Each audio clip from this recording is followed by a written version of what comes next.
제가 오늘 함께 나눌 주제는 예언은 어떻게 활성화되어지고 깊어지는지에 대해서 말씀드리려고 합니다. 그리고 또 제가 어떻게 예언의 훈련을 받았고 어떻게 이루어졌는지 그 말씀을 나누려고 합니다. 먼저 그러기 앞서 예언은 기름 부으심에 따라 깊은 단계가 있어요. 첫 번째 단계는 예언의 영의 단계가 있어요. 바로 이곳에서 치유 성회나 예언의 은사성회, 내적 치유 이런 성회를 통해서 기름 부음이 흘러가서 기도하다가 또한 찬양하다가 말씀 듣다가 나도 모르게 그 영이 풀어지면서 예언을 하는 게 있어요. 근데 이 예언이 이 공간에서 풀어질 때는 예언을 할 수 있는데 내가 또 다른 사람을 예언해 주려고 할 때는 예언이 안 풀어져요. 그거는 바로 1단계 예언의 영의 단계예요. 두 번째는 은사의 단계예요.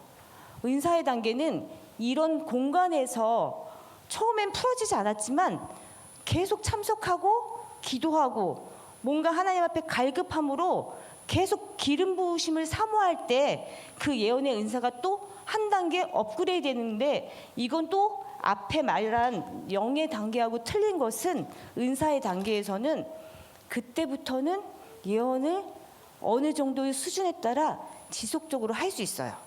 근데 세 번째는 직임의 단계예요.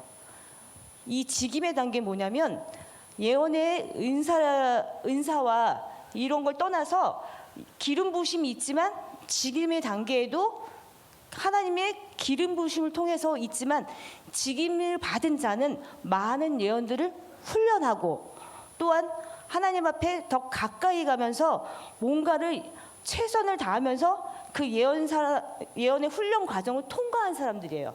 근데 여기서 말하는 것은 은사의 단계와 직임에 있는 단계에서 똑같이 예언의 기름 부으심은 있지만 직임의 단계에서는 또 있는 것이 영적인 권위가 있어요. 하나님이 주어주시는 거예요. 그렇게 세 가지로 단계로 나눌 수 있는데 저도 여기 있는 분들 모두 다 예언을 사모하시잖아요. 그렇죠? 그러면은 저는 그래요. 이곳에 왔을 때 하나님이 나에게 기름 부음을 달라는 간구를 많이 하면서 또 사모하는 것뿐만 아니라 내 안에 영적인 막힌 것이 무엇이 있는지 그것을 찾아가는 것이에요. 그리고 그것을 어떻게 기도하는 건지 다시 또 치유받고 사역받고 그것을 통해서 확장해가는 것뿐만 아니라 어떻게 훈련을 통해서 또 그 예언들을 풀어가는 것이에요. 근데 보면은 많은 사람들은 예언을 하고 싶지만 하나님은 그렇게 말씀하시고 있어요. 사모하는 모든 믿는 자에게 예언이 이미 있다고 말씀하셨어요. 예언할 것이요 환상을 보고 꿈을 꿀 것이며 그리고 특별히 예언하는 것을 사모하라고 하셨어요. 말씀에. 그래서 그러면은 하나님이 예언을 우리에게 주신 목적이 뭘까? 그 목적은 바로 사람의 덕을 세우고 건면하고 위로하는 게 시작이에요. 그걸 잊지 마셔야 돼요. 제가 그 덕을 세고 위로하고 건면하는 예언을 했던 것 중에 하나를 예를 들어 드릴게요.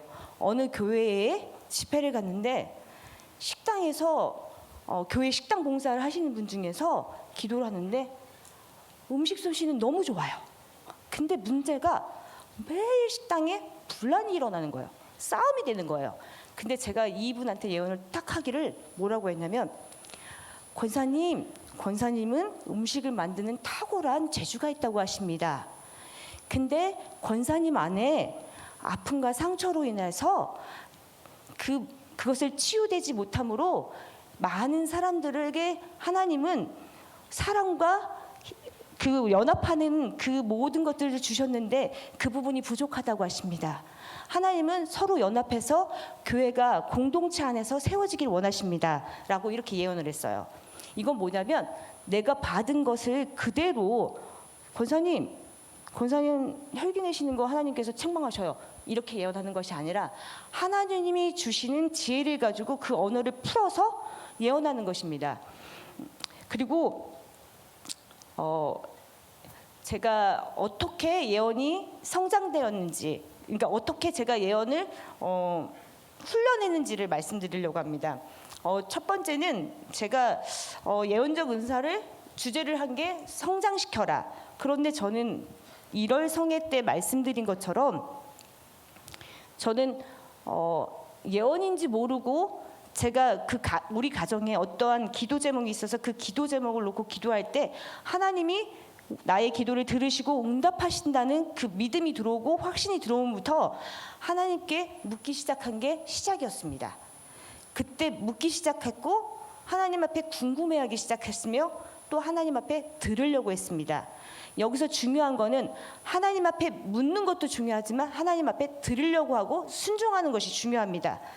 그것을 계속 반복적으로 저는 어렸을 때부터 훈련해 왔었습니다. 그때 그리고 저희 목사님하고 저번에 성회 때 말씀하신 것처럼 제가 여기 오기 전에 어느 집회에 갔을 때 그 내적 치유하고 예언적인 것들을 하는 어느 목사님이 저를 보시면서 그렇게 예언하셨다고 했잖아요. 사모님은 영성 상담을 통해 목사님의 예언적 치유와 또 예언적 상담을 통해 예언적 전도를 통해 목사님의 목회를 도울 것이라고 이렇게 말씀하셨다고 했어요. 그러니까 그때부터 저희 목사님은 저를 정말 예언에 대한 책, 또 예언에 대한 세미나 많은 것들을 보냈었어요. 그곳에서 제가 한 가지 예를 들자면 어떤 훈련을 받았냐면 어느 날 어느 세미나에서 한 사람을 놓고 10명이 예언하는 거였어요. 근데 그 분이 한 사람을 놓고 할 때 아무도 모르는 분이셨어요. 근데 그분이 예언을 받는 그분이 목사님이셨는데 그 목사님의 옷차림은 허름하고 조금 이렇게 편안한 복장으로 그곳에 참석했었어요. 근데 많은 사람들이 이제 10사람이 예언을 하니까 한 사람을 놓고요. 저는 마지막이었었어요. 그때 예언을 할 때 어느 분이 처음에 탁 예언을 시작했는데 뭐라고 했냐면 그분의 외모를 보고 예언을 했어요. 이 옷 입으신 거, 뭐 한 거. 근데 저는 그때 깨달은 게 뭐였냐면 예언은 외모를 보고 하는 것이 아니라 하나님이 주시는 그 내면의 영을 보고 기도해주고 그분에게 예언적인 하나님의 감동들을 얘기하는 것인데 그 모습을 보고 이상하다. 그냥 그런 마음을 가진 적이 있었어요. 그러던 와중에 또 여기서 또 한 분이 10명이 하잖아요.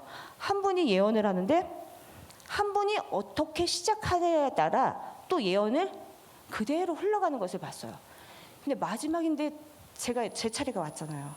근데 하나님이 저에게 주시는데 하나님 이분들은 다 나하고 틀리게 오네요. 어떡할까요? 그랬어요. 근데 그때 저에게 주신 딱 마음이 하나님이 주신 마음을 그대로 얘기하라고 그러셨어요. 그때 제가 예언한 게 뭐냐면 목사님 저에게 주신 감동은 목사님은 목회가 어렵지 않다고 하십니다. 성령의 기름 부음이 있는 교회라고 하십니다. 외국 목사님을 초청해서 기름 부음 성회를 하는 것뿐만 아니라 그 은사들을 임파테이션하고 목사님은 중형교회 목사님이라고 하십니다. 그런데 하나님이 목사님을 통해서 교회에 어떤 일을 행하시기를 원한다고 하시면서 그 예언을 했었어요.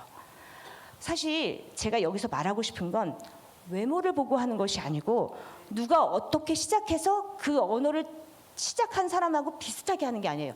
그냥 내가 하나님한테 받은 거를 하나님이 주시는 언어로 그대로 풀어서 얘기하는 거예요. 여기서 또 중요한 건 예언은 다수결이 아니에요. 그분이 나중에 그러시더라고요. 사모님이 예언한 것이 맞습니다. 저는 중형교회 목사고 외국 목사님을 초청해서 임파테이션을 하며 집회를 하는 교회입니다. 근데 제가 기도 제목 중에 하나가 바로 이제 교회를 어떻게 하나님 앞에 해갈지 그거에 대해서 고민하고 있었는데 사모님의 입을 통해서 하나님이 이렇게 말씀하시는 것을 들었습니다. 제가 이것을 놓고 교회 가서 기도하겠습니다. 딱 그러시더라고요. 여기서 얘기하는 게 절대 예언은 다수결이 아닙니다. 그런데 그 와중에도 그때까지만 해도 제가 기쁨의 교회를 오지 않은 상태였었어요. 그러다가 저는 제 자신의 문제가 뭔지를 알고 있었어요. 그건 뭐냐면 예언을 하기까지 너무 입을 떼는 게 힘든 거예요. 근데 제가 62차 때 선배 목사님을 통해서 이곳에 오게 되었습니다. 근데 이곳에 와서 제가 기도한 게, 하나님, 제가 하나님 앞에 들은 음성이나 훈련받은 것들이 여기까지인가요? 하는데 입이 열리지가 않는 거예요. 예언은 계속 오는데. 그래서 제가 작정했어요. 집회 올 때, 하나님, 오늘은 제가 이거에 대해서 하나님 앞에 무릎 꿇고 기도하면서 특별히 기도하면서 준비하고 가겠습니다. 근데 성의 어느 날 이종석 목사님이 저에게 그렇게 얘기하시는 거예요. 입을 떼게 하지 못하는 영 나가. 그러시면서 또 하신 말씀이 저에게 두려움의 영 나가 그러라고 하시는 거예요.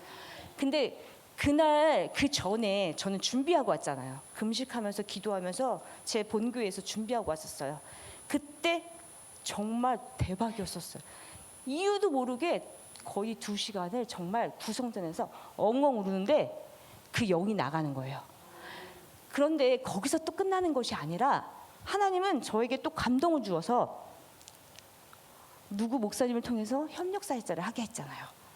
그래서 저는 기도하고, 하나님 왜 협력사역자를 하는 거예요? 했을 때 저를 훈련시키는 것이라고 말씀하셨어요.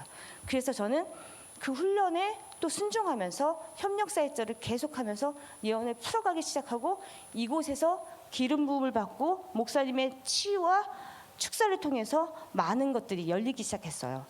그러면 저희 교회에서 어떻게 열렸는지 그걸 말씀드려야 되잖아요. 근데 저는 예언은 제가 정의한 거예요. 마음 문을 여는 열쇠라고 정의를 해봤어요. 그건 뭐냐면 사람의 마음을 열 수 있는 게 예언이에요. 그게 저희 교회에서 있었던 일인데요. 저희는 코로나 기간에 영혼을 놓고 계속 중보하고 있는데 어느 상처가 많은 자매가 정말 와야 하는데 오기 싫어서 억지로 끌려서 온 친구가 있었어요. 근데 이 친구가 딱 들어왔을 때 교회에 머리를 떨구면서 정말 입을 완전 자꾸로 닫았었어요. 근데 하나님이 저에게 주신 말씀이 툭 하고 온 게, 누구누구 자매야, 하나님이 너의 잘못 아니래. 그렇게 말씀하신 거예요. 사실 보면 단순한 예언이잖아요. 근데 하나님이 저에게 주셨기 때문에 저는 그대로 얘기했어요. 그때 그 자매가 갑자기 펑펑 울면서 마음을 열기 시작했어요. 그때 저는 예언이 마음 문을 여는 열쇠가 될 수 있다는 걸 그때 알게 되었어요. 여러분도 이런 예언을 통해서 영혼을 전도하는 것뿐만이 아니라 회복시키는 일에 쓰임받길 원합니다. 그래서 그 친구가 사역받고 치유받는 것뿐만 아니라 양육받으면서 많은 것들을 성장했는데 몇 주 전에 이런 간증을 하는 거예요. 저는 처음에 왔을 때 아무 소리도 안 하려고 이곳에 왔었습니다. 근데 제가 평생 듣고 싶었던 말이 너 잘못 아니야 였다고 합니다. 근데 사모님의 입술을 통해서 첫 번째 한 말씀이 들은 것이, 누구누구 자매야, 하나님이 너의 잘못 아니래 라고 말한 것이 자기 마음을 완전 풀었다고 하십니다. 이렇게 예언은 닫혔던 마음을 여는 열쇠라고도 저는 표현하고 싶습니다. 그 친구가 많은 사역 가운데 많은 예언을 했지만 지금은 정말 그 예언들이 성취되고 이루어지면서 교회 학교 리더가 되고, 또한 그 친구에게 예언의 기름 부음이 있는 걸 알기 때문에 제가 예언의 훈련을 시키고 있습니다. 정말 잘해요. 이게 이 친구 안에 있었다고 하지 몰랐던 것들을 발견해서 그 친구를 하나님 앞에 세우는 것뿐만 아니라 하나님의 나라에 확장하는 일에 쓰임받고 있습니다. 세 번째로는 예언은 사람의 인생을 완전히 바꿀 수 있다는 표현을 제가 한번 해보고 싶습니다. 그건 뭐냐면요, 코로나 직전의 여름에 다음 세대라는 교회의 오평화 전도사님을 통해 저희 부부가 그곳에 집회를 가게 됐어요. 근데 오평화 전사님이 저한테 그러더라고요. 사모님, 혹시 사모님 아이들 초등학교부터 중학교, 고등학교 청년들을 집회하는데 이 아이들을 예언해 줄 수 있나요? 라고 딱 그러는 거예요. 그래서 내가 전사님, 하나님이 감동을 주면 예언해 드릴게요. 그랬어요. 그랬더니 이 전도사님이 교회 가서 아이들한테 선포했어요. 사모님이 감동이 오면 예언을 해주시는데 너네들 다 이 아이들이 작정하고 기도한 거예요. 근데 그곳에 갔는데 아이들이 눈이 말똥말똥한 거예요. 그러면서 하나님이 저에게 툭 하고 말씀하시는 거예요. 다 해줘라. 그래서 2박 3일 동안 새벽 3시가 다 되도록 예언을 한 사람 한 사람 다 했는데 그냥 예언만 하는 것이 아니라 예언을 통해서 상담하고 방향성을 제시하는 예언을 했어요. 그 중에 하나를 제가 예를 들어서 간증 하나 해드리겠습니다. 어떤 친구가 딱 왔는데 제가 볼 땐 학생인가 했었어요. 근데 재수생이라고 하더라고요. 손을 딱 얹는데 이 친구에게 제가 툭 하나님이 주신 마음이 이 친구는 미술에 달란트가 있다라고 딱 하시는 거예요. 그래서 제가 눈을 딱 뜨고 혹시 몇 학년이래요? 그러니까 재수생이에요. 그러는 거예요. 그래요? 그러면은 이제 여름이니까 원서 쓸 때가 이제 됐잖아요. 그러면은 학교를 무슨 과 쓰려고 그래요? 그러니까 갑자기 경영학과요. 그러는 거여서 그래? 경영학과는 왜 가려고 하는데? 엄마가 경영학과 가면 그래도 취업은 할 수 있대요. 딱 그러는 거예요. 근데 제가 그랬어요. 그 친구에게 왜 자매님을 기도해 주는데 미술에 달란트가 있고 그쪽을 진로를 하나님이 해보라는 마음을 주시는데 미술 해봤니? 그러니까 한 번도 안 해봤대. 참 신기하잖아요. 어떻게? 그래서 미술학원도 안 가봤니? 안 가봤대. 근데 하나님이 저한테 정확하게 또 예언을 하게 하시는 거예요. 뭐라고 하시냐면 하나님이 너에게 미술을 통해서 달란트가 있고 너가 좋아하는 거라고 한다. 근데 이 부분을 한번 기도해 봤으면 좋겠다. 그렇게 하면서 제가 이 친구한테 뭐라고 했냐면 너 천상 경영학과 가도 너는 적응 못할 거야. 타이에 의해서 가니까. 근데 한번 우리 해볼래? 그랬어요. 그러니까 이 친구가 미술은 좋아했었대요. 그래서 그래?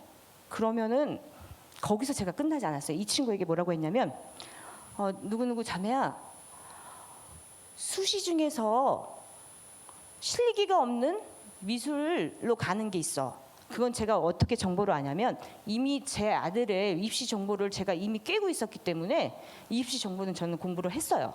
그래서 이 아이한테 그랬어요. 그 전형이 뭐냐면 너한테는 특별히 적성 특별 전형이 있어. 이거는 수능의 점수도 필요하지 않고 너의 내신으로 실기 없이 가는 거예요. 근데 단 한 가지, 너가 수능을 준비하되 1시간씩 투자해서 적성고사 문제집을 풀어야 해. 근데 그 풀고 시간 안에 끝내는 걸 연습해야 해. 그렇게 아이한테 얘기했어요. 그리고서 이 친구가 미술을 한다고 하니까 궁금하잖아요. 그래서 제가 그 전도사님한테 그랬어요. 얘 그림 한번 그려보라고 해봐라. 너무 잘 그리는 거예요. 전도사님도 몰랐어요. 그때 그러고서 저는 하나님 앞에 기도하는데 이 친구가 계속 마음에 들어오는 거예요. 어떻게 들어왔냐면 제가 그때부터 입시 정보를 다 뒤지기 시작했어요.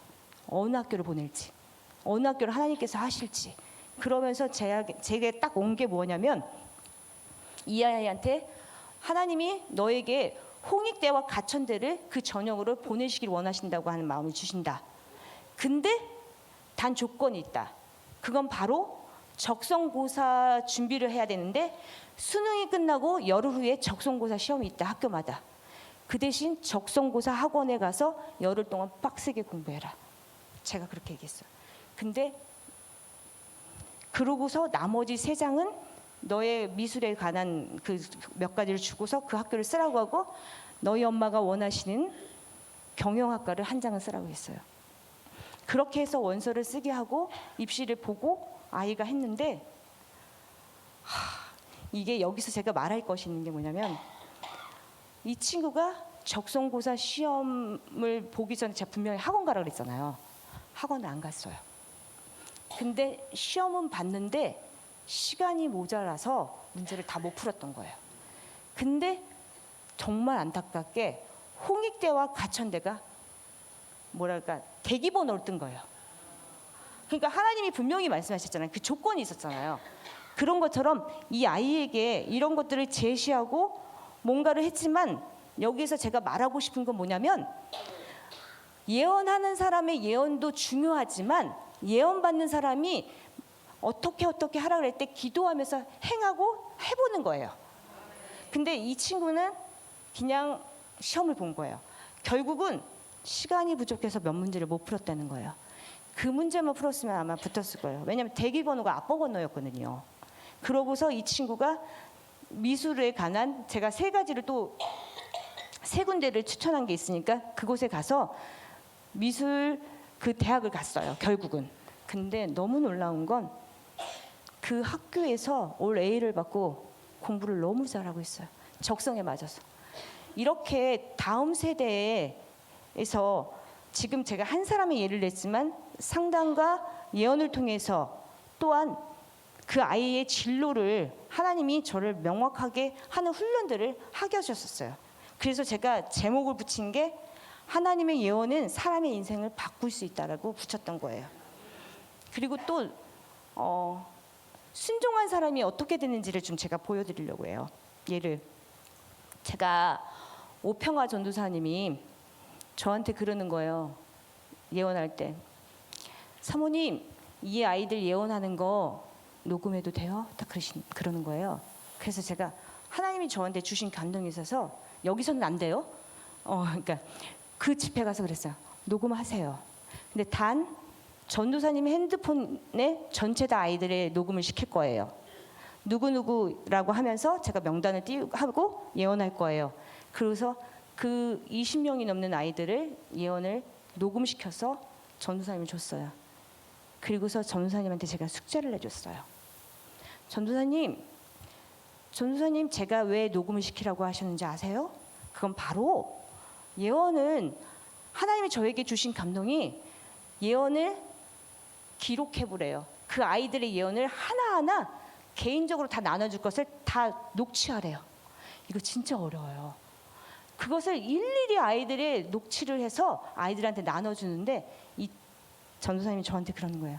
사모님 왜 사모님이 저를 그걸 쓰라고 했는지 알았어요. 그건 바로 예언의 그 녹음한 걸 들으면서 예언의 기름 부음이 흘렀어요. 그것뿐만 아니라 그 예언의 언어 쓰는 것들을 통해서 이 전도사님이 훈련받은 거예요. 그렇게 순종했더니 이 전도사님도 예언에 확장하게 되고 더 점차적으로 예언이 하나님 앞에 그 높은 단계로 점점 올라가게 된 거예요. 그리고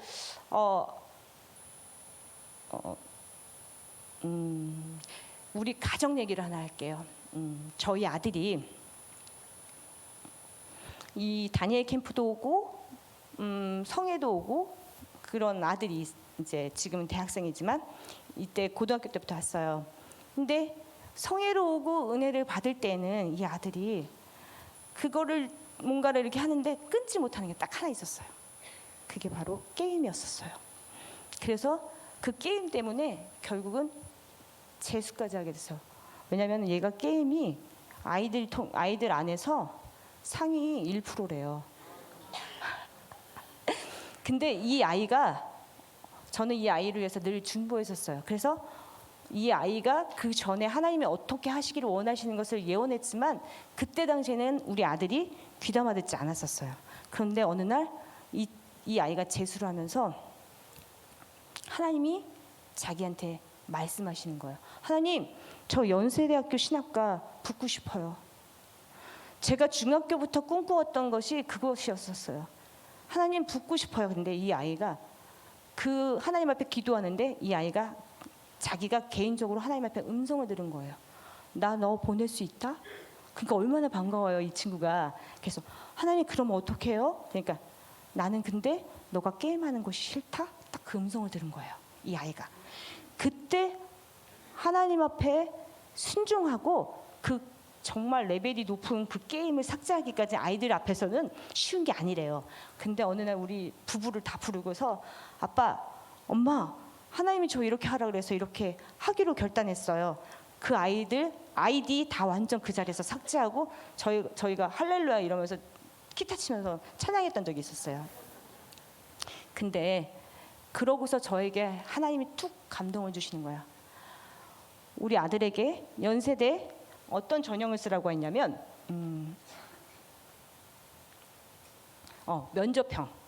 면접형의 전형을 써보라라는 마음이었어요. 그래서 저희 아들하고 함께 자소서를 준비하고 우리 아들이 자소서를 준비하고 그 면접형에 이제 필요한 서류나 그런 것들을 준비하면서 기도했었어요. 근데 그 면접형은 뭐가 있어야 되냐면 학교장 추천서가 있어야 돼요. 근데 거기서 학교장 추천서는 분명히 뭐가 있냐면 재수생한테는 잘 안 줘요. 왜냐 학교에 2장, 3장밖에 안 나오거든요. 근데 어쩌면 하나님의 은혜인지 고3 애들이 한 장을 남겼네요. 그래서 저희 아들이 학교장 추천서를 받게 되었어요. 그리고서 그 아이를 기도하면서 면접형 그것을 쓰게 되었고, 근데 사실은 내신에서 사실 부족한 나이였었어요. 연세대 가기까지는. 근데 하나님이 저에게 붙이신다라는 단어를 주셨어요. 기도하는데 하나님 면접형이니까 어떻게 준비해야 돼요 하는데 이제 1차로 이제 붙었잖아요. 이제 서류가 2차는 면접형이 뭐냐면 그때 코로나라 1분 안에 제시한 문구를 가지고 영상을 찍어서 보내는 거예요. 그때 점수가 0점 아니면 100점인 거예요. 근데 100점을 맞아야 되는데 저희는 그냥 단순하게 하나님 이랬으니까 그래 다른 아이들은 그 붙어서 스튜디오 가서 어떻게 찍고 어떻게 했지만 저희는 그냥 교회에서 핸드폰으로 찍었어요. 그래서 보냈어요. 근데 하나님이 붙이신다고 하셨는데 어떻게 붙이실지 이제 궁금하잖아요. 근데 딱 결과가 나왔는데 대기 6번인 거예요. 연세대 대기 6번 붙을 것 같으세요? 안 붙죠. 제가 그래서 학교에 전화했어요. 이래 하는데 몇 명의 이게 도냐고. 한 명도 안 돌아요. 잘 돌아야 한 명 돌아요. 딱 그런 거예요. 근데 하나님이 계속 붙이시겠다고 저한테 그러시는 거예요. 그리고 우리 아이도 기도했어요. 근데 하나님이 우리 아이까지 붙이시는 게 아니라 대기 8번까지 붙이시겠대요. 너무 놀라운 거예요. 그래서 하나님 대기 8번이요? 하나님 이 아이에게도 누군지 모르지만 축복해 주세요. 제가 그랬어요. 근데 참 요즘에는 애들 세대가요 너무 놀라운 게 대기 명단이 있잖아요. 대기 아이들끼리 카톡방이 있더라고요. 근데 점점점 한 명씩 주는 거예요. 그 주는 이유가 우리는 면접형이라고 해서 그냥 면접형 전형을 넣는데 알고 보니까 이 면접형이 특목고 애들이 가는 거였어요. 근데 특목고에 보면 외대 뭐 이런 애들이 이제 외국고등학교나 공부 잘하는 애들이 가는데 얘네들이 안전빵으로 그걸 쓴 거예요. 그래서 다른 데로 다 가고 6번 가고 8번까지 갔어요. 그래서 하나님의 은혜로 그 8번도 목사님 아들이래요. 참 은혜였죠. 그런 것처럼 하나님이 자녀들에게도 이렇게 구체적으로 예언하고 있고 식구라고 못하는 게 아니에요. 근데 여기서 제가 또 말씀드리고 싶은 건 하나님이 저희 아들에게 그 전에도 예언을 주시고 무엇을 했지만 이 아이가 순종하지 않고 뭔가 액션을 취하지 않을 때 하나님은 아무 답이 없었지만 이 아이가 뭔가 결단하고 하나님 앞에 다시 쓰고 그랬을 때 하나님이 또 놀라운 은혜와 그 환경들을 주셨어요. 우리 아이가 들어가고요. 그 전형이 없어졌어요. 정말 우리 아이를 위한 특별 전형이었던 거죠. 근데 놀라운 건요. 거기서 끝나는 게 아니라 이 아이가 연세대학교 신학과에 가서 예배 담당의 그 찬양을 맡고 하나님의 어떻게 살아가야 되는지 젊은 세대를 통해서 그 아이를 통해서 많은 것들을 보고 또 도전받는다고 합니다. 이렇게 두 아이를 전했지만 두 아이 중에 인생을 바꾸는 능력이 이렇게 있다는 것입니다. 그것이 바로 예언입니다. 그러면은 그 다음에 예언, 제가 또 제목을 붙인 건 예언과 협력하여 삶을 창조하라. 이거는 저희 교회에 하나님이 주시는 그 놀라운 일들을 하나 하려고 합니다. 제가 저번 1월 성회 때 그랬잖아요. 어떤 하나님의 순종하는 일에 했더니 하나님이 저에게 사랑하는 딸아, 너에게 선물을 주고 싶은데 뭘 받기를 원하니? 라고 했잖아요. 그때 제가 그랬잖아요. 하나님, 영혼이요. 저 영혼 주세요. 제가 기도하고 그때 했을 때 어떻게 코로나를 통해서 관계조론도를 했는데 저희 교회에 그때 방문한 사람이 31명, 정착하고 지금까지 추석한 사람이 27명이에요. 그렇게 하나님께서 일하셨으니까 교회 성전이 좁아질까요? 안 좁아질까요? 좁아지죠. 근데 저희가 예전에 있었던 교회는 3층 20평, 4층 20평이었었어요. 근데 특별히 저희는 30대, 40대, 20대, 50대가 많아요. 참 은혜로 그렇게 하는데 저에게 또 하나, 하나님 영혼을 주세요라는 그 기도를 더 올려서 하나님 성전을 주세요라고 기도를 하고 있었어요. 그때 어느 분을 통해서 저희가 있는 지금 교회에 비어있다는 얘기를 들었었어요. 근데 어느 날 갑자기 신방 갔다 오는데 저에게 하나님이 툭 하고 있는 거예요.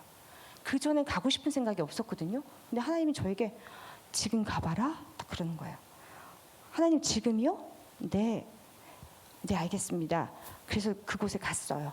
갔는데 그곳에서 저희 교회가 회사에서 교회 건물을 지으셨어요. 아예 1층, 2층, 3층을 아예 교회를 단독으로 지신 거예요. 근데 그곳에서 어느 분이 청소하고 있길래 그 권사님을 만났는데 나중에 보니까 장로님, 사장님 장로님의 와이프 되신 권사님인 거예요. 그리고서 약속 시간을 잡고 전화번호를 받고 그때부터 제가 기도하기 시작했어요.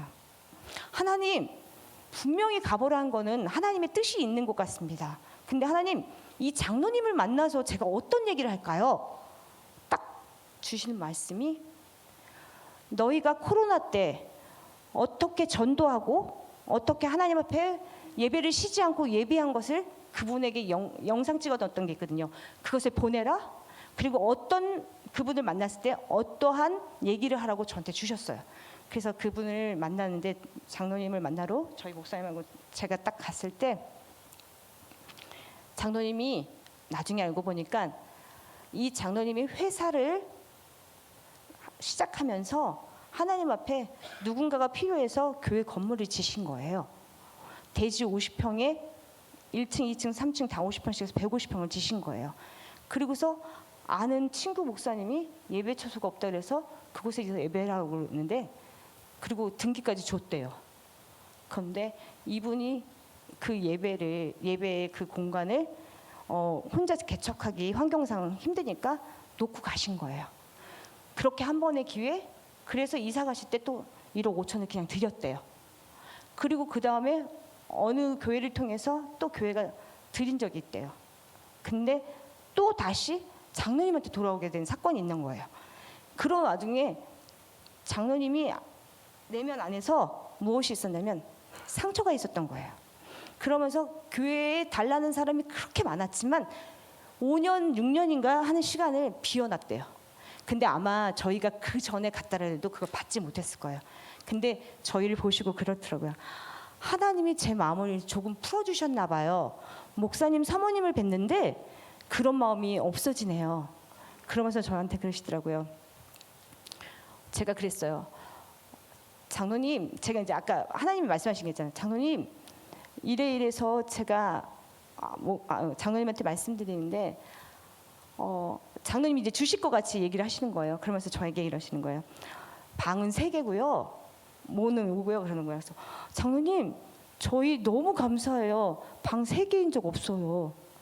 저희 아들, 딸, 남매를 키우는데도 방이 2개였던 거고 부모님을 함께 모시고 살았을 때도 방 2개에서 아이들이 거실에서 생활한 적이 많았었어요. 그 얘기를 한 거예요. 근데 어느 날 한참 지나고 나서 장로님 그러시더라고요. 사모님 말이 매일 맴돌더래요. 근데 이분의 사무실에, 기도실에 뭐라고 써있냐면요. 항상 하나님 앞에 여쭙고 시작하자. 이 장로님의 문구가 여기에 써 있는 거예요. 사무실 기도실에. 그러면서 하나님이 자꾸 사모님이 생각나게 하고 주라는 마음이 줘서 저희가 그래서 1층, 2층, 3층짜리 정말 좋아요. 근데 저희한테 그러시더라고요. 이제까지 상처받아서 그러는지 보증금을 내실 수 있냐고 딱 그러시는 거예요. 그래서 네. 그래서 겁나잖아요. 또 얼마를 부르실까? 보증금 100만 원 딱 부르시는 거예요. 그리고서 저한테 그러시더라고요. 월세를 좀 받으셔야 되겠대요. 그 이유는 이제까지 대가집을 없이 드렸더니 그 감사함이 모르더래요. 그래서 장로님이 기도하시면서 월세 100만 원 내실 수 있으세요? 딱 그러시더라고요. 그래서 내가 네 그랬어요. 근데요 너무 놀랍게요. 그거는 그냥 우리를 테스트한 거였었어요. 이게 뭐였냐면 이 장로님은 이미 그쪽이 개발될 것을 알았던 거예요. 몇천 세대가 이제 들어온다는 얘기가 있어요. 아직 확실하게 확정되지는 않았지만 그때 교회가 보호받기 위해서 그 장치를 걸어놓으신 거예요. 계약서를 쓰고. 근데요 이 회사가 한 달에 한 번씩 저희 교회에서 예배를 드려요. 전 직원 100명 정도 되는 직원이. 근데 이 장로님이 저희한테 월세 100만 원 받잖아요. 근데 이 100만 원 받는 걸 20만 원을 11조를 내셔요. 그리고 한 달에 한 번 빌려 쓰잖아요. 30만 원을 내셔요. 그리고 저희 목사님이 설교하시면요 또 30만 원을 주셔요. 거의 안 받으시는 거죠. 이렇게 하나님이 저희 교회를 예언적으로 협력해서 그 삶의 창조를 해가시는데 교회와 가정을 해가시는 일들이 있었어요. 마지막으로 제가 한 가지 말씀드릴 건 뭐냐면 9월 성회 때 예언이 끝나고 유진신 사모님이 저한테 어떤 사모님을 데리고 왔어요. 근데 탁 이 사모님을 하면서 저한테 유진 사모님이 그러는 거예요. 사모님, 왠지 모르게 제가 이분을 예언했는데 마음이 참 많이 아파요. 근데 사모님한테 그냥 연결해주고 싶어요. 그러는 거예요. 아 그래요? 근데 이분을 손을 딱 잡고 제 안에서 툭 올라온 게 있었어요. 그건 뭐냐면 이분이 결혼도 늦게 하셨지만 9년인가 임신이 한 번도 안 된 거예요. 아픔이 있었던 거예요. 근데 이분을 저한테 소개를 시켜주는데 저한테 하나님이 숙제를 내주셨어요. 무슨 숙제냐면 그래서 저는 그걸 듣자마자 하나님 앞에 기도하면서 순종을 하겠어요. 뭐냐면 처음 보는 사모님이셔요. 부교육자 사모님이시더라고요. 그것도 저희 집하고 멀어요. 근데 일주일에 한 번씩 수요 예배 마치고 그분을 전화로 사역해 주라는 거예요. 그래서 전화로 9월 달이죠. 10, 11, 12, 1, 2, 3, 4, 7개월이 넘게 지금 수요일 저녁에 전화로 이분을 사역하고 길게는 1시간, 짧게는 30분. 저 사실 수요일 엄청 바쁘거든요. 왜냐하면 또 사역해 줄 사람이 있으니까. 근데 하나님이 저한테 특별히 맡기신 이유가 있대서 저는 그냥 순종했어요.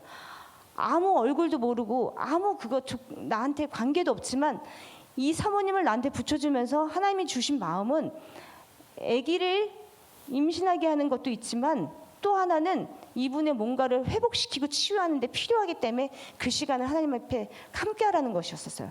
그래서 저는 순종하고 있습니다. 사실 계속 머릿속에 그 사모님을 계속 중보하고 있습니다. 이게 뭐냐면요. 제가 마지막으로 얘기하는 건 뭐냐면 예언은 하나님의 사랑을 가지고 중보하는 것입니다. 제가 아까 첫 번째 얘기한 것처럼 예언적 은사를 성장시키도록 하라. 두 번째, 예언은 마음의 문을 여는 열쇠이고 사람의 마음을 달라지게 한다. 세 번째, 예언은 사람의 인생을 바꿀 수도 있다. 바꿀 수 있는 능력이 있다.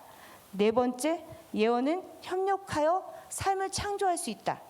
그리고 마지막에 제가 하나 또 한 거는 예언은 하나님의 사랑을 가지고 중보하며 협력하는 것이라고 생각합니다. 이렇게 저를 통해서 일하시는 하나님입니다. 그런데 저도 보잘것없는 그냥 목사님을 돕는 평범한 사모였습니다. 그런데 이곳에 와서 제가 치유받고 회복하는 것뿐만 아니라 하나님의 또 은혜로 예언의 은사를 확장하고 기름 부음을 계속 열어가면서 훈련하면서 이 자리까지 오게 되었습니다. 저는 그렇게 생각해요. 결론은 여러분도 할 수 있습니다. 그 은혜가 풀어지는 것입니다. 정말 사모하십시오. 예언이 영혼에 얼마나 귀한 것이고 또한 하나님 앞에 정말 감사한 것입니다. 저는 때로는 여러 가지 전화를 받고 여러 가지 여러분의 많은 것들을 하시면 하나님 앞에 감사하고 있습니다. 부족한 저를 하나님께서 쓰시는 그 은혜, 하나님의 일을 감당할 수 있는 능력을 주신 것, 그 은혜, 여러분들도 여기서 할 수 있다는 것을 저를 통해서 도전해 보셨으면 좋겠습니다. 그 가운데서 훈련하셔야 됩니다. 훈련은 뭐냐? 하나님한테 물으십시오. 그리고 물어서 답이 온 것을 그냥 하나로 정리하지 마십시오. 그건 뭐냐면 그 묻는 것에 궁금해야 돼요. 하나님 이거 왜 하기 원하시는지, 왜 이 일을 행하시게 하시는지, 그리고 하나님의 말씀을 잠잠히 들으시라. 저는 지금도 제 자신에게 예언하고 있어요. 왜냐하면 계속 예언을 해요. 하나님이 나한테 주시는 마음은 뭔가? 하나님이 주시는 나한테 행하심이 뭔가? 계속 묻고 저 스스로에게도 예언을 하고 있습니다. 이런 일들이 저뿐만 아니라 여기에 참석하여 있는 모든 분들께 하나님의 일들이 일어나기 기도하며 모든 영광 하나님께 올려드립니다. 여러분들도 그렇게 될 줄로 믿습니다. 제가 이제 오늘 특강 이렇게 생각하면서 제일 먼저 뭐를 할까 그런 생각하면서 그런 생각이 떠오르더라고요. 우리 기쁨의 교회를 통해서 우리 이종선 목사님 그리고 사모님 그리고 보이지 않는 주방에서 또 화장실 청소하면서 그런 섬기는 그런 협력하시는 우리 성도님들 너무 감사하다. 사실은 저는 목회를 끌려오지 않고 자원해서 시작했거든요. 그러면서 목회를 하면서 열심히 했는데 배우기도 열심히 하고 목회도 열심히 하면서 어느 정도 이렇게 목회가 이루어지려고 하면 나하고는 관계없이 그냥 성도들 안에서 어떤 문제 이런 거로 인해서 교회가 이렇게 2번 정도 이렇게 무너지게 되면서 그런 생각을 한 거죠.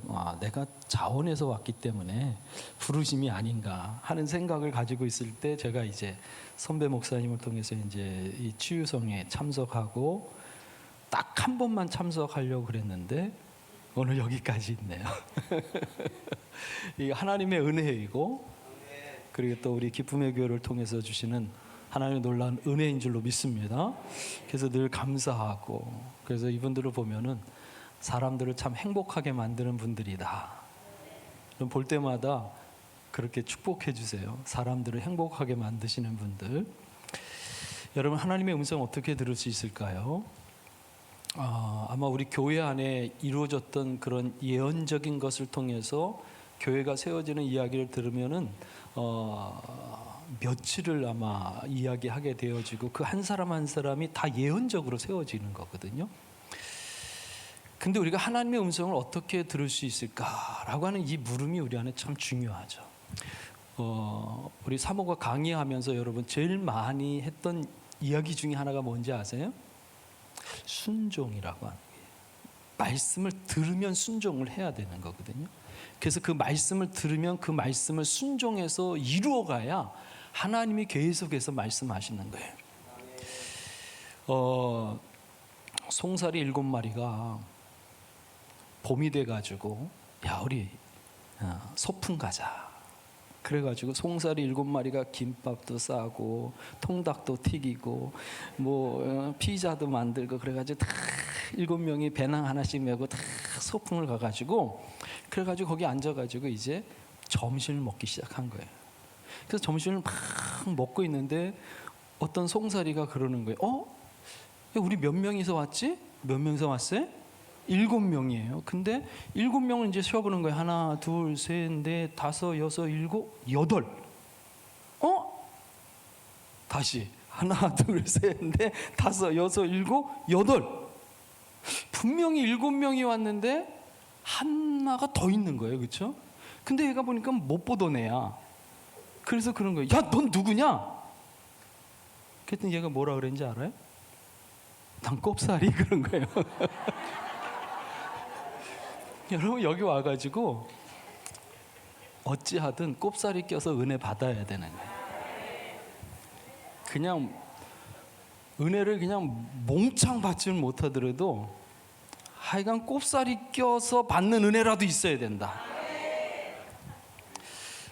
하나님의 음성을 어떻게 들어야 되는가 하는 것에 대해서 이렇게 궁금해하며, 그러면서 이렇게 하나님 앞에 어떻게 하나님의 음성을 들어야 되는가요? 라고 했을 때 제게 툭 주셨던 마음은 그런 거예요. 믿음이 없이는 하나님을 기쁘시게 할 수 없다. 그러니까 믿음이 모든 것이라고 하는 거죠. 믿음이 없으면 아무것도 이룰 수 없다. 그래서 그때부터 이 하나님이 주신 마음을 가지고 내 삶의 모든 영역 안에서 이 믿음을 이렇게 적용하려고 하는 거죠. 우리가 보통 믿음이라고 하면은, 우리가 신앙적 관점 안에서 믿음은 우리는 보통 그렇게 이야기하죠, 그렇죠? 예수 그리스도를 나의 구주와 주님으로 영접해서 우리가 구원받은 것, 믿음인 줄로 믿습니다. 근데 우리는 삶에서 우리가 이러한 믿음만 가지고 있는 것이 아니라 일반적인 관점에서의 믿음의 영역이 있어요. 저는 축구를 정말 좋아했거든요. 그래서 어렸을 때 가장 큰 걱정은 뭐냐면요, 내가 커서 축구 못하면 어떨까. 그게 제일 큰 걱정이었어요. 그만큼 축구를 좋아하는데, 축구를 하게 되면 제가 이제 상대 수비를 놓고 드리블을 하잖아요, 그렇죠? 드리블을 하면서 그 수비를 돌파해가지고 그리고 슛을 해서 골을 넣어야 되는데, 제가 가끔 드리블을 한단 말이죠. 그때 제 마음 안에는 뭐가 있냐면, 나는 반드시 이 수비를 제쳐내고 돌파할 수 있다라고 하는 믿음이 있다고 하는 거죠.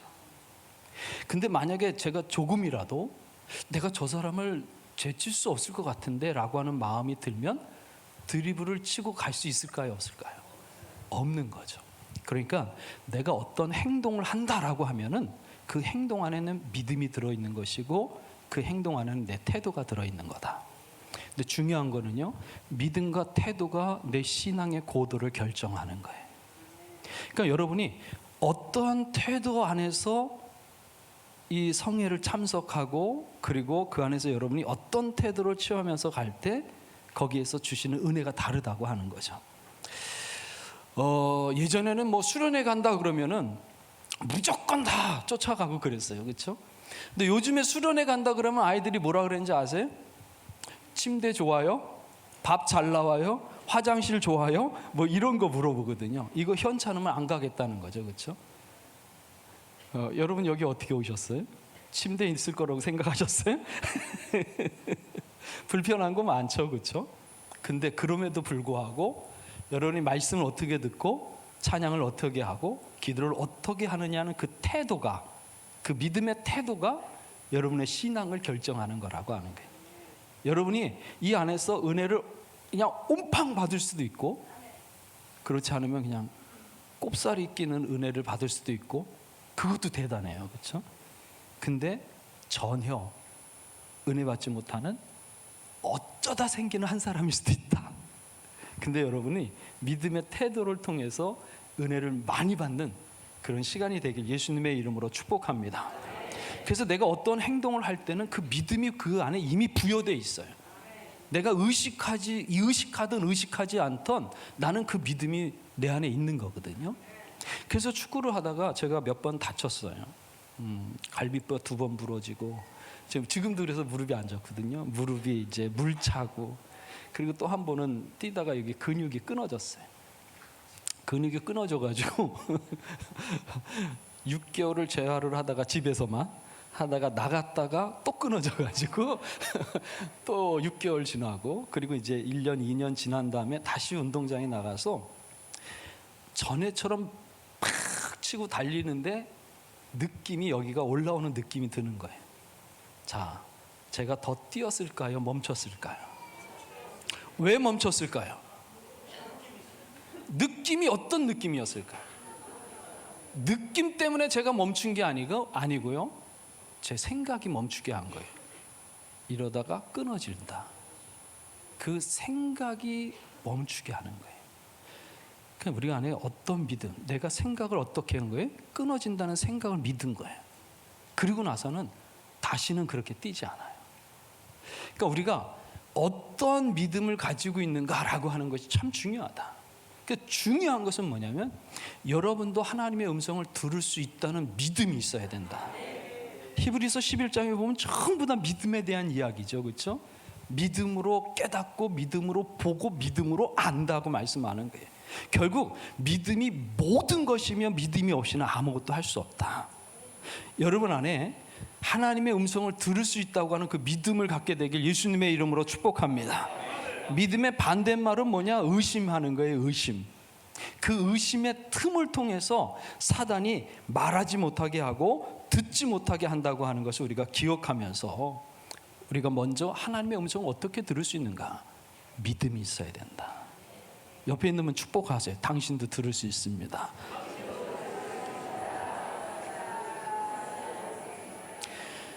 그래서 내게 하나님의 음성이 반드시 들려주신다라고 하는 믿음이 있어야 된다고 하는 거예요.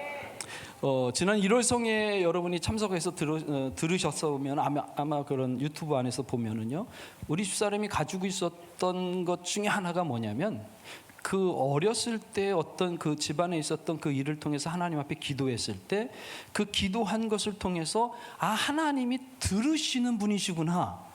그리고 그분이 나에게 말씀하시는 것이라고 하는 것에 대한 그 확신하는 믿음이 있었다고 하는 게, 그 확신하는 믿음이 계속해서 하나님을 향해서 뭐 하냐면 묻는 거였어요.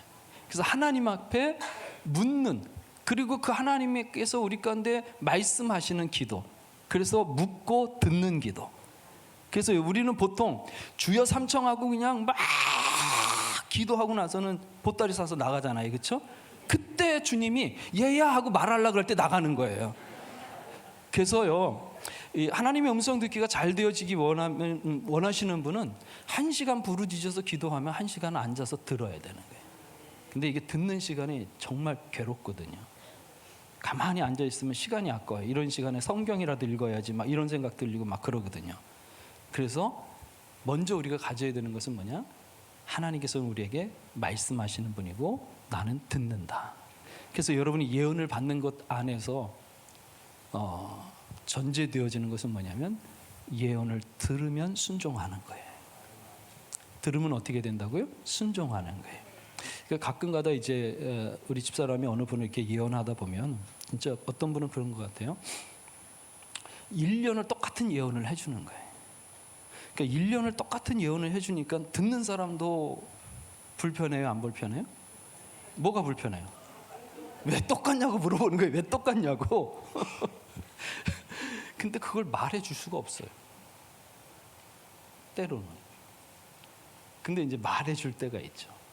주님이 이렇게 하기를 원하시는데 이걸 안 하는 거예요. 그러니까 안 하니까 하나님이 뭐 하지 않는 거예요? 그 위에 다른 말씀을 덧붙이지 않으시는 거예요. 그러니까 이걸 넘어가야 다음 거를 말씀해 주시는데 이건 안 하고 저기 있는 것만 얘기해 달라고 하는 거죠. 근데 보통 보면 하나님께서는 한 스텝씩 가셔요. 요거 하나 가면 그 다음 거 이렇게 말씀하시는 것 같아요.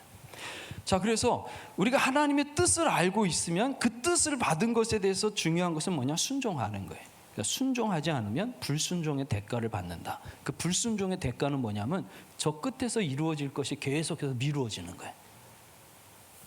여러분 들으면 바로 순종하세요. 그 저희는 영성 훈련을 하면서 했던 것 중에 하나가 그런 거예요. 감동이 오면 빨리 순종하자. 따라서 한번 해보세요. 믿음으로 듣자. 그래서 믿음으로 들으려고 해야 하나님의 음성이 들리는 거예요. 자, 두 번째는 뭐냐면은요, 우리가 하나님의 음성을 듣는데, 지금 제가 이 하나님의 음성 듣는 것에 대해서 이 원리의 세 가지를 이야기하지만, 사실은 우리 신앙의 모든 것의 원리 중에 적용될 수 있어요. 두 번째는 그런 거예요. 우리가 정결해야 된다. 어떻게 해야 된다고요? 정결해야 된다. 이 정결하다라고 하는 것은 뭐냐면 깨끗하고 순결해야 되는 거예요. 자, 우리가 볼 때 인류의 역사상 하나님의 음성을 가장 깨끗하게 듣고 가장 선명하고 가장 잘 듣고 한 번의 왜곡됨 없이 하나님의 음성을 들은 분은 누구실까요? 예수님이시죠. 그 예수님은 어떤 분이시라 그랬어요? 처음부터 죄가 없으셨다. 예수님께서 그가 우리 가운데 오신 것은 죄를 없이 하려고 이 땅 가운데 오셨다고 말씀하는 거예요. 그래서 정결이 매우 중요하다. 가끔가다 이제 어떤 분이 이렇게 저에게 물을 때가 있어요. 목사님, 어떻게 해야 하나님께서 우리 안에 능력을 더 증가시키고 목사님처럼 그렇게 능력을 받을 수 있는가요? 라고 묻는데요, 저는 잘 모르겠어요. 그냥 하나님이 주신 것이기 때문에. 근데 제가 하는 것은 그런 거예요. 정결을 유지하려고 애를 쓰는 거예요. 뭐 하려고요? 정결을 유지하려고 하는 거예요.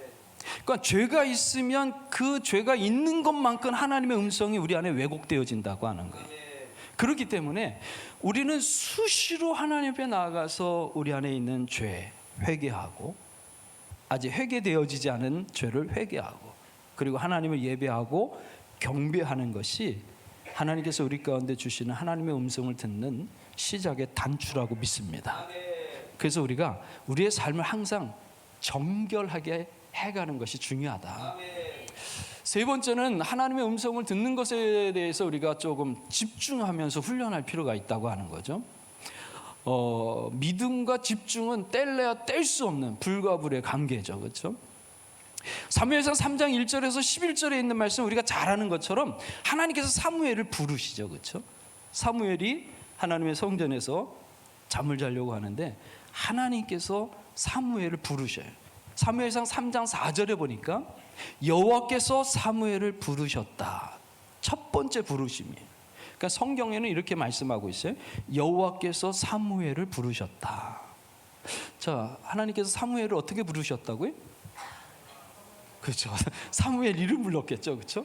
자려고 하는 애한테 사무엘아! 이렇게는 안 했겠죠. 그렇죠? 우리가 이렇게 하나님 음성 들으려고 해요. 저는 하나님의 음성이 그렇게 들리는 줄 알았어요. 그래서 어렸을 때 하나님의 음성은 그렇게 듣는 줄 알고 그냥 귀를 크게 하고 어디서 들려야 될지 이렇게 애를 썼던 적이 있었죠. 그렇죠? 그리고 이제 제가 처음 은혜 받은 것이 이제 한월산 기도원이었는데, 거기 가면은 개도 방언을 한다 그랬는데, 그래서 저도 이제 소나무 하나 붙들고 막 기도하다가 이제 방언을 하기도 하고 뭐 그랬는데, 자세히 이렇게 가르쳐 주는 사람이 없어서 그냥 하나님의 음성이 저는 그렇게 들리는 줄 알았어요. 진호야, 뭐 어떻게 해라. 그래서 막 이렇게 귀로 들릴 줄 알았는데 그렇지 않더라고요. 제가 이제 영성 훈련을 하면서 이제 목회 시작하면서 영성 훈련을 하는데, 그때도 이제 비전교회 이제 조그만 교회였었어요. 이제 산에 이제 기도원이 있고, 그리고 기도원에서 이제 말씀 듣고 사역하고 막 그럴 때 한 번은 이제 우리가 얼마나 바쁘게 지나는지 이 단풍이 피고 지는 거를 모르고 지날 때가 참 많은 거죠. 근데 그날도 이제 점심을 먹고 이제 커피 마시면서 이렇게 바깥에 이렇게 보고 있는데 산에 단풍이 너무 예쁘게 이렇게 있는 거예요. 그래가지고 제가 마음으로 그렇게 생각했어요. 하나님, 정말 하나님 만드신 이 자연의 세계 진짜 너무 아름답네요.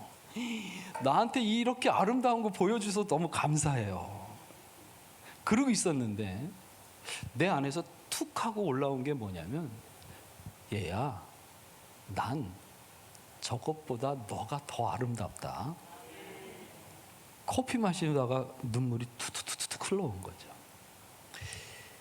그게 하나님의 음성이었는데 이걸 가르쳐주는 사람이 없어가지고 좋은 옛 추억으로 다 그렇게 놔둔 거죠. 그렇죠? 그때부터 나도 그냥 막 자꾸 묻고 듣고 하는 훈련을 했어야 되는데, 이야, 드디어 하나님이 내게 말씀하셨던 어떤 옛 추억으로 이렇게 놔둔 거죠. 사무엘도 그런 거예요. 하나님이 사무엘을 부르셨는데 사무엘이 하나님의 음성인 것을 깨닫지 못하고 엘리야에게 막 달려가죠. 그렇죠? 부르셨어요? 그랬더니 아니야, 가서 자.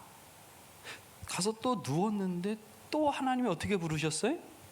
사무엘아, 사무엘아 부르니까 사무엘이 즉각 대답하면서 또 엘리에게 달려가는 거예요. 그랬더니 엘리가 뭐라 그래요? 야, 나 안 불렀어. 그럼 다시 가서 자. 또 이제 가서 또 잠을 자려고 그러는데 또 주님이 부르셨어요. 어떻게 부르셨어요? 사무엘아, 엘리야 아니에요? 사무엘아, 사무엘아 부른 거예요. 그래가지고 또 달려간 거죠. 그랬더니 엘리가 요번엔 좀 다른 거예요. 주님께서 사무엘을 부르시는 줄 알고 사무엘에게 가르치는 거죠. 드디어 이제 사무엘이 하나님의 음성을 들을 수 있도록 그 하나님의 음성에 집중하는 방법을 가르치는 거예요. 그러면서 가서 누웠다가 주님께서 너를 부르시거든 너는 말하여 이르기를 주여 말씀하소서 주의 종이 듣나이다. 여러분 그렇게 듣게 되길 예수님의 이름으로 축복합니다. 그러니까 드디어 사무엘에게 엘리가 가르쳐 주는 거예요. 하나님의 음성을 듣기 위해서 반드시 알고 있어야 하는 하나님의 음성을 듣는 것에 대한 집중하는 방법을 가르치는 거죠. 그리고 다시 가서 누웠는데 주님이 또 어떻게 부르셔요? 사무엘아, 사무엘아. 이번만큼은 사무엘이 이전에 행했던 행위와 다른 행동을 하는 거죠.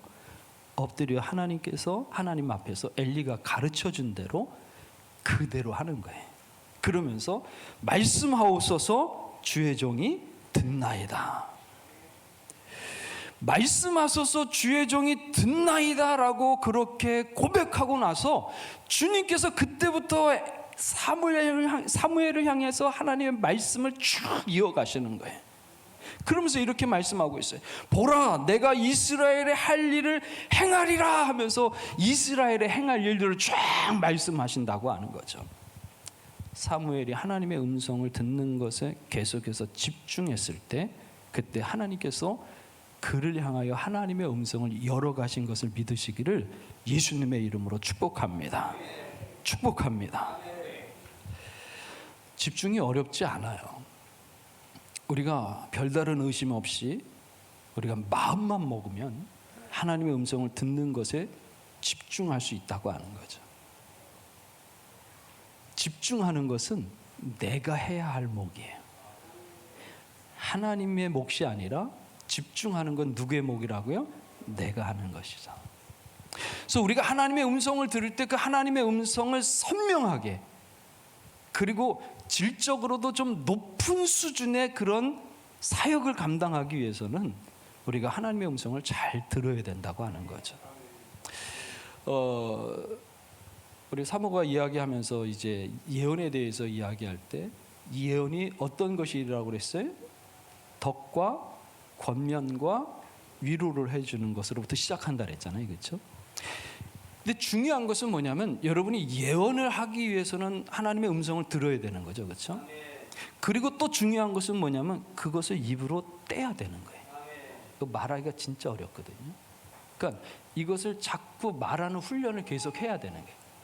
여러분 사람을 향해서 덕스러운 말 하는 거 어려워요? 엄청 쉬워요. 엄청 쉬워요.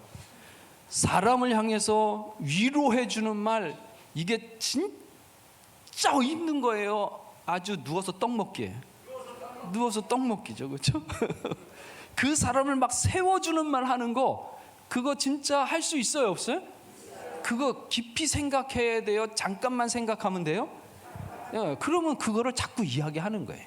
그 사람을 자꾸 덕을 세워주고 권면해주고 위로해주는 거. 그러다 보면은요, 아까도 이야기했지만 어떤 그분의 가지고 있었던 그런 분노, 혈기 이런 것을 통해서 주방이 시끄럽잖아요, 그렇죠? 그 시끄러운 그 주방에 있는 분을 향해서 덕을 세워주고 권면하고 세워주는 예언적을 말을 할 때 그것을 덕으로 세워줄 수 있는 말을 돌려서 할 수 있는 훈련을 자꾸 해야 되는 거예요. 그러면 여러분이 예언이 계속해서 뭐 하게 되냐면 활성화가 자꾸 풀어지는 거예요. 근데 안 하면 어느 날 주님이 오셔서 내 입을 확 벌려가지고 하시겠지. 아마 지극히 힘드실 거요. 물론 어쩌다 되는 사람도 있어요. 그냥 은사가 그냥 확 와서 할 수도 있어요. 근데 문제는 뭐냐면 그렇게 은사가 확 와서 하게 되어지면 내 안에 있는 내면의 치료가 안 되어지고 상처가 치료되지 않으면 그 상처가 같이 묻어서 나간단 말이죠. 그러니까 여러분 여기 계속 와야 돼요. 그러니까 와가지고 내적 치유도 받으시고 악한 영도 다 제거하고 내가 여기서 더 정결해지고 또 정결해지고 아멘을 크게 할 때까지 정결해져야 되는데 그렇게 되어지면 그때 여러분이 은사가 열려지면 최적으로 좋다. 근데 그게 안 되고 은사가 열려지잖아요. 제일 먼저 오는 게 교만이에요. 안 배우려고 그러고요. 사역 안 받으려고 그러거든요. 그러니까 여기서 그냥 충분히 받고 충분히 정결해지고 충분히 좋아진 다음에 여러분 은사가 더 열려지게 될 줄로 믿습니다. 그래서 예언을 열어가기 위해서는 자꾸 열어야 돼. 입을 열어야 돼. 그 사람을 보면 자꾸 축복해주고 덕을 세워주고 권면하는 것을 계속해서 해다 보면은 예언의 영이 오고 예언의 은사가 열려지고 그 예언의 은사가 열려진 사람을 통해서 하나님이 또 나름대로 훈련하는 과정이 있어요. 그래서 그런 훈련을 통해서 직임이 주어질 때 그때 예언자다 이렇게 이야기하게 되는 거예요. 우리가 그러한 단계까지 올라가게 될 줄로 믿습니다. 그래서 우리가 하나님의 음성을 들을 때 우리 안에 중요한 것은 그런 거죠. 선명하게 깨끗하게 들을 수 있어야 된다. 그러기 위해서 우리 안에 믿음이 있어야 되는 거예요.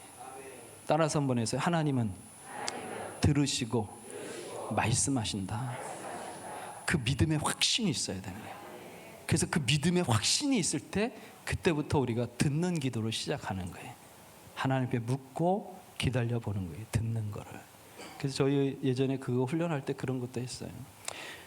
아침에 나갈 때 오른쪽 신발을 먼저 신어요? 왼쪽 발을 먼저 신어요?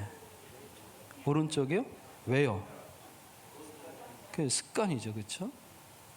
그래서 훈련할 때 우리 그것도 했어요. 나가면서 오른쪽을 신을까요? 왼쪽을 신을까요? 처음엔 답이 안 와서 집을 못 나가요. 그래서 못 나가고 있다가 이거 어떻게 해요? 그때 네 맘대로 해라. 그러죠. 이게 뭐냐면은요, 묻는 훈련을 자꾸 하라는 거예요. 자, 밥 먹을 때 반찬이 있어요. 뭐 먼저 먹어요? 맛있는 거 먼저 먹잖아요, 그렇죠? 그때 또 물어보는 거예요. 주님, 뭐부터 먹을까요? 답 없으면 못 먹는 거예요. 근데 그때 또 답이 없으면 내가 먹고 싶은 것도 먹는 거예요. 근데 뭘 이야기하는 거냐? 묻는 훈련을 지독할 정도로 해야 된다. 그러니까 저도 사실은 이게 잘 안 돼요. 왜냐하면은 이런 훈련을 잘 안 했는데 우리 집사람은 어려서부터 그 하나님이 들으시고 말씀하신다고 하는 그 믿음의 확신에 의해서 그냥 하나님이 그렇게 훈련을 시켜 가신 거예요. 자꾸 묻고. 그러니까 나는 끝나야 되나요? 끝? 네, 끝이랍니다. 그래서 나는 그 묻는 게 잘 안 돼요. 근데 우리 집사람은 그렇게 훈련하다 보니까 그냥 자기가 물어야 된다는 생각 없이 그냥 묻기 시작하는 거예요. 나는 물어야지 하다가 생각나면 물어요. 근데 그걸 자꾸 훈련해야 되는 거예요. 그러면서 우리 가운데 정결하게 되어지고 예언에 대해서 집중하면서 여러분이 훈련하게 되어지면 더 깨끗하고 더 높은 차원의 하나님의 음성을 들을 수 있다고 하는 걸 믿으시기를 예수님의 이름으로 축복합니다. 우리 옆에 있는 분에게 다 축복하세요. 당신도 들을 수 있습니다. 당신도 예언할 수 있습니다.